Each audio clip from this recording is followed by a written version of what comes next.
tal? Buenas noches, general Alfredo Machuca, ¿cómo está? Buenas noches, Carlos, buenas noches a tu audiencia y muy bien, gracias por este espacio. No, gracias por estar con nosotros. ¿Qué tal, doctor Horacio Galeano? Muy bien, ¿Cómo anda? muy bien, muchas gracias por la invitación. Te escuché esta semana hablando y explicando lo que pasa con este nuevo secuestro, lo que pretende el EPP. Una cosa ya consabida de hace muchos años, lo mismo, y no se obtienen resultados respecto de los líderes. Porque hay que ser justos, respecto de los líderes. ¿Por qué? Es que hay resultados. Y por eso, hay resultados. Respecto de los líderes, no. No recuerdo en este mismo momento cuántos detenidos hay, cuántos abatidos hay. Lamentablemente esa cifra, pero es bastante alta. Y con respecto a los líderes, tienen su conducta de combate y que no es fácil. Esta es una tarea de ninguna manera fácil. Colombia, 450.000 hombres sobre las armas. Bombardearon durante 30 años y tuvieron que llegar a un acuerdo con la FARC. Esto no estoy sugiriendo que se llegue a un acuerdo. Entonces tenemos que tener, los soldados están allá, los policías están la Senat, está la Fiscalía, haciendo un gran esfuerzo. Pero también no se pueden extralimitar en ciertas cosas, porque entre 5 o 6 años el que va a quedar es el soldado, el policía, y van a ser procesados como en la Argentina y en otros países. Ahora, pero resulta que Paraguay no es Colombia, y el territorio, la geografía paraguaya no es la geografía usada por la guerrilla colombiana durante tantos años. No tiene montaña, no tiene selvas, tiene bosques, y probablemente muchos bosques, pero no. Entonces, ¿cómo es posible que en esas condiciones las Fuerzas Armadas ni la policía puedan andar con ellos, general? ¿Cuál es la explicación a todo eso, desde el punto de vista militar? Particularmente yo creo de que falta un poco más de planificación detallada sobre lo que se va a realizar y mejor coordinación también entre las fuerzas, entre todos los elementos que están destacados en ese lugar. Lo que me da la impresión a mí es que como que la gente no se convence de que el señor presidente de la República había dispuesto y caracterizado el escenario como de defensa interna, Carlos. Y también en su momento, con ese decreto número 103 de 24 de agosto de 2013, el señor presidente había caracterizado a la amenaza como terroristas y delincuentes. Y había establecido claramente quién iba a comandar. Nombró un comandante único de las operaciones de defensa interna. Justamente por eso, porque no había la coordinación. Justamente, sí. No, pero yo creo que ahí el señor presidente justamente nos demuestra la voluntad política que tenía de enfrentar el escenario solo, cosa que los otros presidentes, los que le antecedieron, prefirieron el estado de excepción, el artículo 288. ¿Te das cuenta? Sí. Entonces, cuando van hacia el estado de excepción, de alguna manera tienen una responsabilidad solidaria con el Congreso de la Nación una vez que acepte, ¿te das cuenta? En este caso, el señor presidente, no sé si tuvo en cuenta que la naturaleza del Poder Ejecutivo es unipersonal, los otros son colegiados, de alguna manera es una desventaja, ¿verdad? Porque está solo. Pide un instrumento legal, la ley 5036, la que le dieron en el Congreso, ¿verdad? Y en base a eso emplea el elemento de combate de las Fuerzas Armadas en el orden interno, ¿verdad? Entonces, ¿qué es lo que ocurre? Ahí mismo dispone de que los elementos de la Policía Nacional y los elementos de la Senat deben de pasar bajo control operacional del comandante. Debe haber un solo comandante. Y una cosa es la situación de crisis que habla la ley 1337, cuyos artículos 42 y 46 no fueron derogados, ¿verdad? En donde le da al ministro del Interior la conducción de las operaciones policiales del 42, y el 47 le nombra como presidente de la comisión de crisis en caso que se declare la crisis. Sin embargo, esas crisis se refiere a la seguridad interna, no a un escenario de defensa interna. Este escenario de defensa interna está caracterizado por la grave perturbación del orden y la lucha armada. Por tanto, es una cuestión militar. Estaba escuchando el fiscal general del Estado, yo estoy totalmente de acuerdo con él. Pero, ¿para qué están los fiscales ahí, en ese escenario? Para legitimar justamente el empleo de la fuerza. Sí. Para eso está, ¿verdad? No le podés pedir más al fiscal, más que eso, ¿verdad? Por supuesto, honestidad y que tenga sinceridad de propósito y una serie de cosas que me imagino que ha de tener como virtudes, ¿verdad? Pero la realidad es que está ahí para legitimar el empleo de la fuerza. La misión de esta fuerza, yo estoy seguro que después de analizar el decreto presidencial, sacaron como que es de pacificar la zona. Concluye la fuerza tarea, concluye de que su misión es pacificar la zona. Y para eso llevar adelante. Y para pacificar tenés que terminar, terminar con la amenaza. Realizar varias operaciones que se orienten justamente a destruir la amenaza. Sí. ¿Te das cuenta? Y destruir no quiere decir precisamente físicamente. Quiere decir también, por ejemplo, si es que le hacemos un buen cerco, le estrechamos el cerco, si es que deponen su actitud, se lo detiene, se lo respeta. En sus derechos humanos fundamentales, el derecho a la vida, se le respeta. Pero eso está implícito, eso está implícito, todo el mundo lo sabe. Entonces, no estamos en una dictadura que vaya a violar todo eso. Yo quiero llegar nomás, no, yo estoy seguro de eso, ¿verdad? El tema es que con esta gente es difícil pretender de que te depongan las actitudes que están teniendo. Ya no lo van a hacer. Perfecto. Por tanto, van a tener que caer bajo el fuego de la Teniendo en cuenta lo que dijo el general, ¿es correcto que el comandante de las Fuerzas de Tareas Conjuntas pida públicamente que entreguen las armas? Yo creo que es una... yo no comparto ese criterio, porque creo que no hay que mostrar en ningún momento. Es un excelente oficial. Y un oficial que viene de una conducta muy académica, fue instructor en todos los niveles de la Fuerza Armada, pero no, yo creo que tiene que haber una posición más recia, más firme. Hay que ser más firme en eso. No se puede mostrar, yo no creo que le estamos mostrando a la opinión pública y a ellos la habilidad. Ellos no van a retroceder, tienen convicciones, independientemente de sus convicciones marxistas-leninistas, no todo marxista-leninista va por el camino de la violencia. El Partido Comunista en el Paraguay es un partido muy respetado y es marxista-leninista y no va por el camino de la violencia. Entonces, al tener esa ideología, sus convicciones son muy firmes, independientemente de la calificación que nosotros le podemos poner de delincuente. Porque también el mismo decreto, la misma ley, el decreto dice que son terroristas, se los califica de terroristas. Entonces hay una situación y creo que sí hay que ser firme con ellos. ¿Se puede lanzar un mensaje, Carlos? O sea, es parte de una acción psicológica, ¿verdad? Las operaciones psicológicas también se desarrollan pero las operaciones en ese psicológicas escenario. También hay que tener en cuenta lo que es la sociedad en ese momento. Es decir, si se produce ustedes son muy analistas, son muy analíticos los militares, ¿verdad?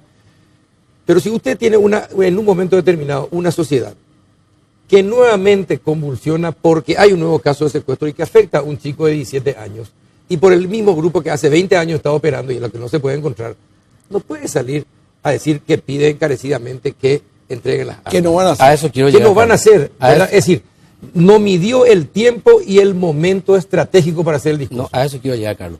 En el lenguaje se equivocó el general Alavenga. ¿Entiendes? En el lenguaje.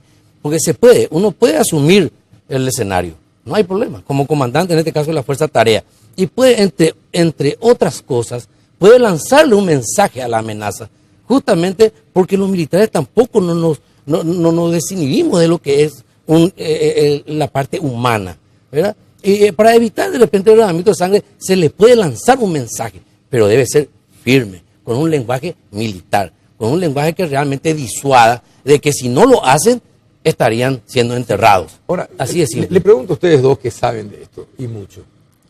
¿Hay una alianza, hay una unión, hay un nexo EPP-narco? Yo me adelanto a decir que sí.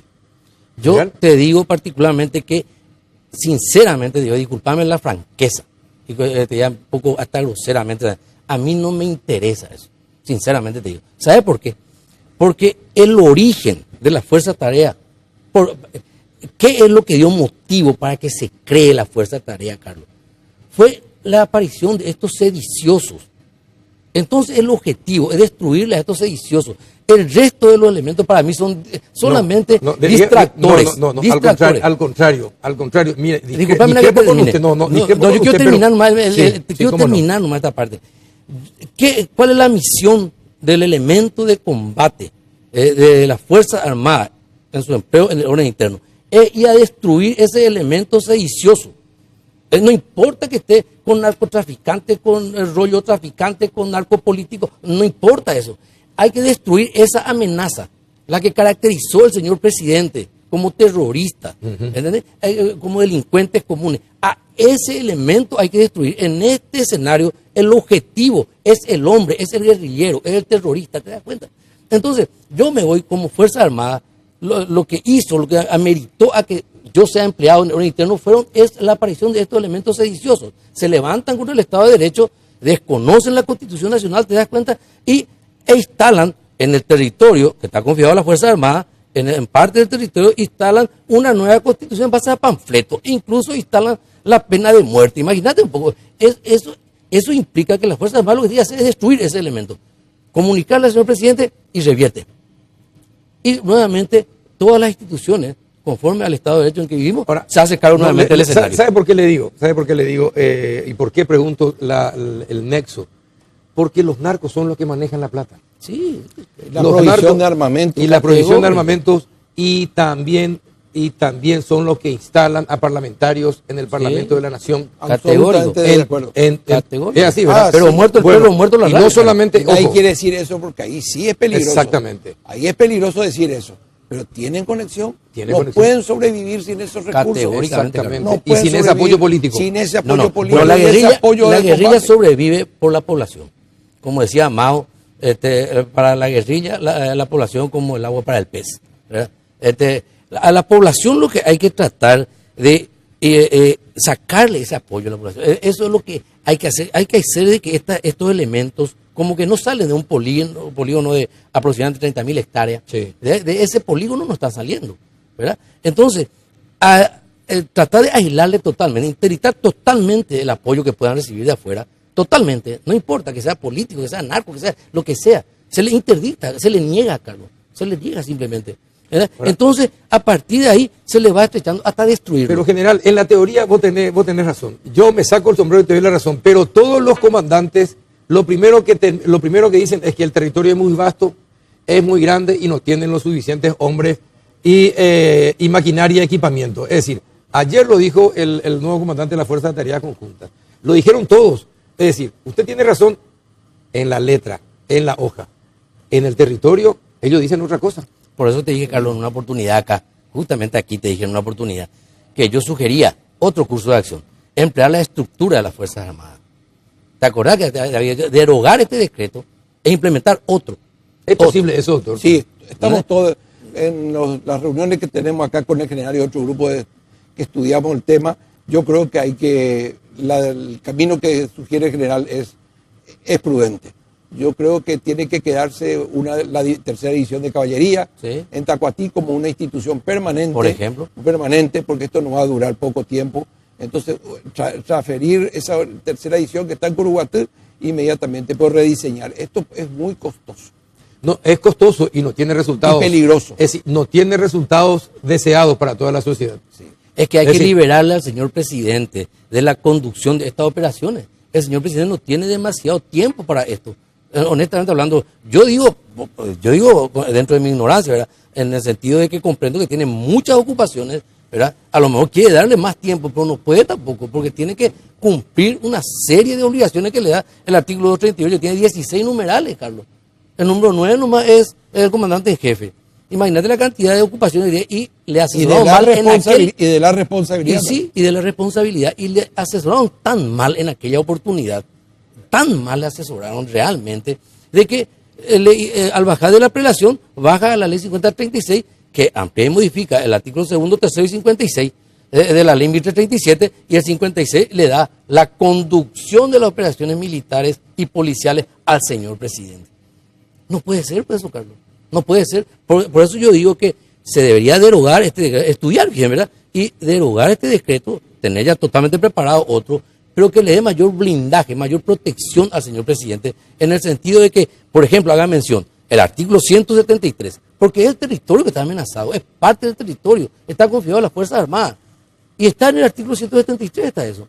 Concordante con el 175. Yo les digo, teniendo en cuenta ese nexo narco-EPP, narco-guerrilla, o narcoterrorismo. Los distractores. Narcoterrorismo, ¿verdad? Y teniendo en cuenta el dinero. Me decía un poblador de Río Verde, que tuvo que atravesar su estancia y le encuentra una patrullera dentro ya de su estancia en uno de los caminos. Y le pregunta, ¿qué estaban haciendo ahí? Estaba haciendo control, le dice. Estaba haciendo control. Pasan el monte y van a otro lado de la estancia y desde aproximadamente 1 kilómetro más abajo ven una camioneta que para al lado de los policías. Una Amarok, para ser más preciso, una Amarok, totalmente llena. Se bajan 2 hombres, hablan con la policía y se van. 2 minutos después se va la patrullera. ¿Cómo uno puede combatir a los delincuentes que son los narcos y a los terroristas del EPP si la policía es permeable a la corrupción y también probablemente los militares? Están expuestos, claro que sí. Están expuestos a eso. Eso es propio del escenario, vamos a decir, lastimosamente, es parte del escenario. Pero por eso justamente se designa un comandante. Este comandante, con su Estado Mayor, debe tener el mando, control y coordinación de todas las operaciones. Si eso ocurriera, Carlos, debería de tener un comandante de la Fuerza de Tarea Conjunta. En este gobierno por quinta vez. Sí, por quinta vez. Entonces eso significa fracaso. Eso significa en los hechos reales, y hay que reconocerlo y decirlo así como suena, es fracaso. En 3 años si hay una buena conducción, en 3 años no se pueden tener 5 comandantes. O sea que no estamos teniendo resultados conforme a la expectativa. Claro, entonces es un fracaso. Sí. Entonces, que perdieron su carrera, oficiales buenísimos que perdieron su carrera. Sí.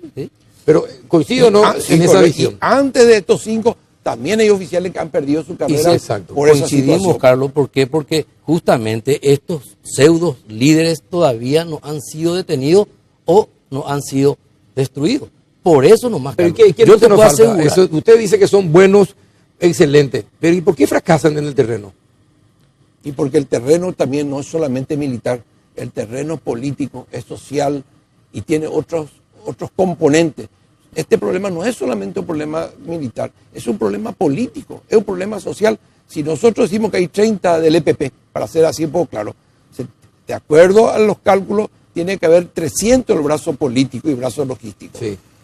Ellos no van a aumentar la cantidad de sus combatientes si no tienen asegurado el círculo de su logístico y político. Quiere decir que estamos hablando en realidad más de 300 o 500 hombres del EPP. Hoy día. Y eso es lo que nos dice la gente. Porque, Hoy día. Sí, porque si ponemos el énfasis como está poniendo vos, Entre apoyo político, apoyo logístico y combatientes propiamente dicho. Por eso es que sugerimos este otro curso de acción, Carlos, en donde se emplee la estructura de las Fuerzas Armadas y ya no se dé simplemente 3 departamentos. ¿Te das cuenta? Porque es imposible decirle a esta gente, bueno, ustedes se van a quedar en estos 3 departamentos. Te pasa a Canindeyú, la Fuerza de Tarea no debería ya de actuar ahí. Ahí debería actuar simplemente la policía, los organismos regulares del Estado.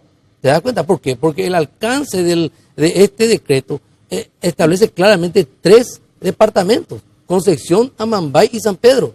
Por tanto, si me pasan hacia el lado de Villa Ayes, por ejemplo, hacia el Chaco, si me pasa el presidente Ayes, ¿verdad? Entonces ya no le puede hacer, la Fuerza de Tarea no debería ya seguirlo ahí. ¿Por qué? Porque el decreto lo delimita a 3 departamentos. Y como bien dijeron los dos, totalmente coincido, esto tiene un brazo político ideológico muy claro. Tiene también un brazo logístico muy Pero claro. ojo, en todos los partidos, No, mira, yo no hablo en de todos los partidos. partidos. No, para aclarar nomás, en todos los partidos. Yo hablo, mira, a nivel nacional, porque me considero todavía militar nato, ¿verdad? Entonces, a nivel nacional, ¿verdad? Entonces, vos te das cuenta que no podés centralizarte solamente en el norte, sabiendo bien que tenés en la capital, incluso, o muy allá que en algún momento pueden tomar la decisión de que se toman la decisión en otro lado. No, porque van a tomar operaciones, la pueden hacer acá. Exacto. Claro. Ahora, pero para ustedes dos que son analistas, militar y político, ¿quién es peor para la sociedad paraguaya? ¿El EPP o los narcos? Es una pregunta muy difícil. Es una pregunta muy Hay difícil. una simbiosis ahí. La simbiosis. La FARC toda la vida estuvo vinculada al narcotráfico. Una simbiosis con el narcotráfico. Sí. Que es uno de los motivos por el cual el mismo Estados Unidos impuso ya la paz para terminar con este tema. Santos, mucha gente le critica, pero tomó esa determinación por él.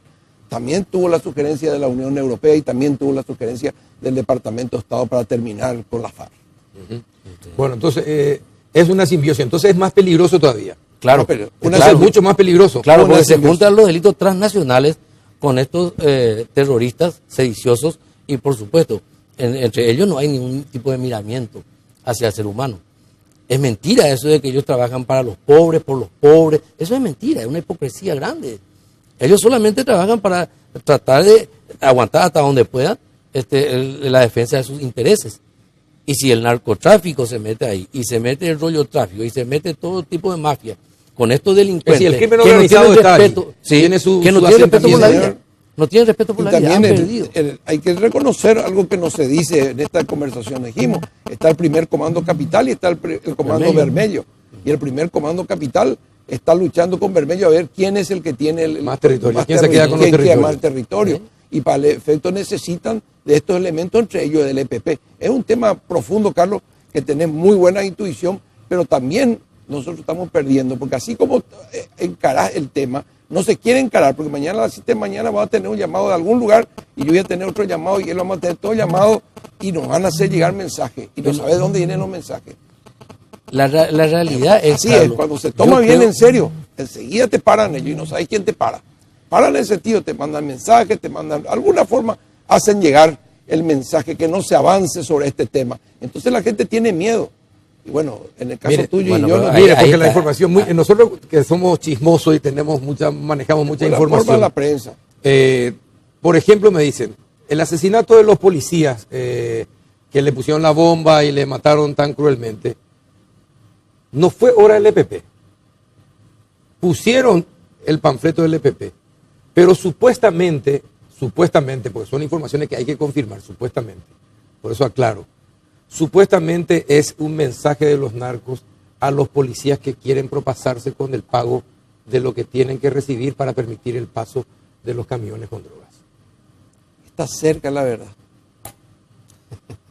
Está cerca la Entonces verdad. asusta más todavía Por la eso, situación. por eso yo, Carlos, te das cuenta cómo eso, suponte que vos seas el comandante y que tenga que estar atendiendo también esa situación, pero te enviaron a esa área geográfica para otro fin, con un objetivo específico, de destruir a un elemento sedicioso. Por eso te dije en un principio, yo no debería dejarme distraer por eso, yo informaría todo para que los organismos pertinentes se hagan cargo de esa situación.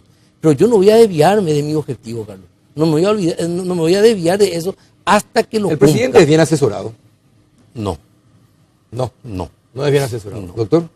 Y no conozco su nivel de asesoramiento, su... Pero en base a los resultados y a lo que usted ve que ocurre. Esto viene de lejos ya, Carlos. No de ahora nomás. No, yo sé, Porque el de ahora solamente... Algunos se despreocuparon por el del tema del EPP como Nicanor, por ejemplo, otros... Soslayó el tema. Sí. Soslayó totalmente. Soslayó totalmente. Entre más, otros se hicieron los yemotabú, pero este está mal asesorado. Bueno, y por eso justamente Sí, yo creo tenemos que- ese documento. Yo creo que ese documento no correspondía y va No a tener una correspondía. responsabilidad histórica Y- para él, muy y- delicada. Y está el artículo 242 que habla claramente, Carlos, de la Constitución, en donde los señores ministros son responsables solidarios, ¿verdad? Cuando firman debajo del decreto presidencial. Y en este caso, el entonces ministro de Defensa, general Soto de Tijarribia, y el actual ministro del Interior, el señor de Vargas, son los que firman solidariamente y son responsables de todo el contenido de este decreto y cómo fue fundado ese decreto.